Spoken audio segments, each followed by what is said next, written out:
ঝড়, বন্যা, ভূমিকম্প মানুষের কাছে অভিশাপ হয়ে দাঁড়িয়েছে। আমাদের স্বপ্ন ফিরে আসুক সেই সরল জীবন।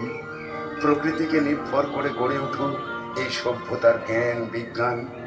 চলো হাত বাড়াই প্রকৃতির দিকে।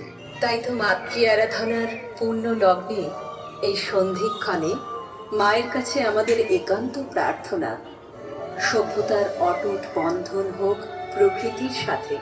মায়ের কাছে আমাদের একান্ত প্রার্থনা, আমরা স্বপ্ন দেখি সভ্যতার অটুট বন্ধন হোক প্রকৃতির সাথে। আমাদের এই স্বপ্নে উড়ানে তুমি এসো জননী। তোমার সৃষ্টি এই প্রকৃতি আজ বড় দুঃখী। তুমি তো এই প্রকৃতির দুঃখ দূর করে সমস্ত প্রাণীর খুশি নিয়ে আসো। মা, তোমাকে আমাদের প্রণাম।